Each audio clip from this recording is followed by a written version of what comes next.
माजी पालकमंत्र्यांच्या जवळ असणाऱ्या अशोक गबनेवर गुन्हा दाखल, खंडणी वसूल करणाऱ्या अशोक गबनेवर गुन्हा दाखल, गोरगरिबांना न्याय, चोर झुमके टक्कर में नहीं चलेगी, नहीं चलेगी, तानाशाही नहीं चलेगी। नागपुर जिला परिषद महिला व बाल कल्याण विभाग की सभापति व कांग्रेस नेता प्राचार्य अवंतिका लेकुरवाड़े पीड़ितों व स्थानीय निवासियों द्वारा आज कोराडी पुलिस स्टेशन का घेराव कर तीव्र आंदोलन किया गया। आपको बता दें कि कोराडी स्थित हिंदुस्तान पेट्रोलियम की अधिकृत गैस एजेंसी केटीपीएस सोसाइटी के पूर्व अध्यक्ष अशोक गबने द्वारा कर्मचारियों का बड़े पैमाने पर आर्थिक शोषण किया गया था। पीड़ितों ने इसकी शिकायत पहले कोराडी पुलिस स्टेशन के वरिष्ठ पुलिस निरीक्षक प्रवीण पांडे से की, लेकिन कई दिनों तक कोराडी पुलिस द्वारा अशोक गबने पर कोई कार्रवाई न किए जाने पर निराश शिकायतकर्ताओं ने आखिर नागपुर शहर के पुलिस कमिश्नर ऑफिस का रुख किया, लेकिन वहां से भी उन्हें हताशा ही हाथ लगी।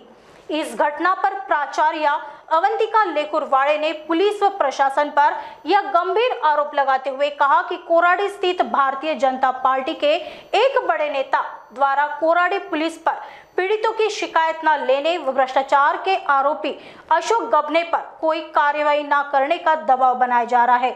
आज हुए आंदोलन के दबाव के चलते जोन 5 के डीसीपी निकितन कदम ने आरोपी पर 24 घंटे के अंदर कार्रवाई किए जाने का आश्वासन दे डाला। आपको बता दें कि महाराष्ट्र में विधानसभा चुनाव के ठीक पहले भारतीय जनता पार्टी का इस तरह भ्रष्टाचारियों से हाथ मिलाकर गरीबों को न्याय के लिए तरसाना भारी पड़ सकता है।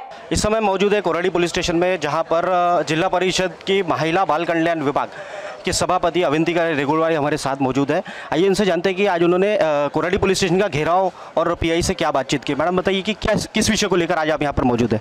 केटीपीएस कंझ्युमर सोसायटी जी आहे कोराडी कॉलनीमध्ये, तिथे संजय क्षत्रिय आणि अनेक गॅस कंपनीमध्ये काम करणारे कॉन्ट्रॅक्च्युअल कर्मचारी आहे।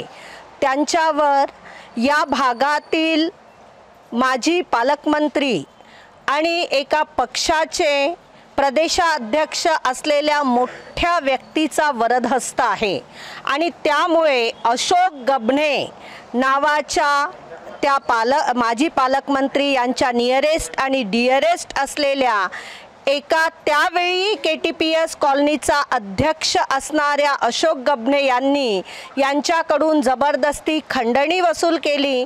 खंडणीच वसूल केली नाही तर तुम्हाला परमनंट करतो म्हणून 2-2 लाख रुपये, कोणाकडून 2 लाख रुपये, कोणाकडून 1 लाख रुपये उकळले।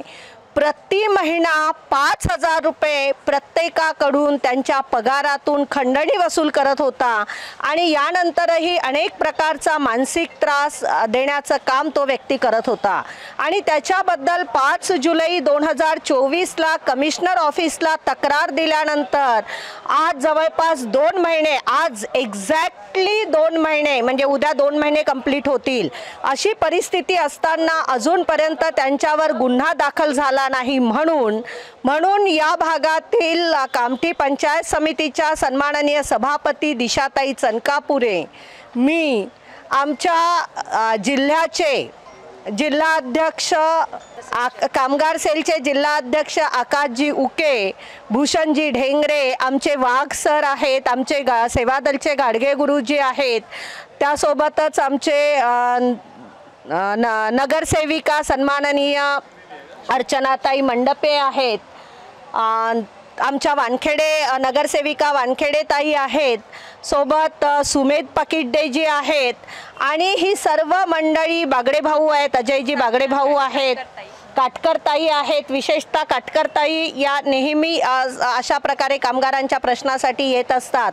काटकरताई आहेत आणि असे सर्व मंडळी संजय क्षत्रिय आणि त्यांच्या सोबत असलेल्या बाकी कामगारांना न्याय मिळावा, अशोक गबने यांच्यावर गुन्हा दाखल व्हावा आणि यांना त्यांच्या कामामध्ये परमनंट करण्यात यावे याकरिता आम्ही पीआय सन्माननीय पांडे सर यांना भेटायला आलो, चर्चा केली आणि त्यानंतर DCP साहेबांसोबत बोलणं झालं. त्यांनी 24 तासामध्ये गुन्हा दाखल करतो, शक्यतोवर आजच नाही तर उद्या 11 वाजेच्या आत गुन्हा दाखल होईल असं आश्वस्त केलं. आज आम्ही सर्वजण खऱ्या अर्थाने आज अर्ध धन्यवाद देतोय PI सरांना आणि DCP सरांना आणि उद्या गुन्हा दाखल झाल्यानंतर पूर्ण धन्यवाद देऊ. आणि उद्या जर गुन्हा दाखल झाला नाही तर आम्ही सगळेजण इथल्या सन्माननीय सभापती दिशाताई चनकापुरे यांच्या नेतृत्वामध्ये, आकाशजी उके यांच्या नेतृत्वामध्ये आणि माझ्या मार्गदर्शनामध्ये या लोकांना, या सर्व कर्मचाऱ्यांना न्याय मिळण्यासाठी जी लढाई देण्याची गरज पडेल ती लढाई आम्ही त्या पातळीवर उतरून द्यायला तैयार आहोत. महान्यूज़ 7 के लिए कैमरा पर्सन अविनाश तोतड़े के साथ मुकुंद चौरसिया की रिपोर्ट।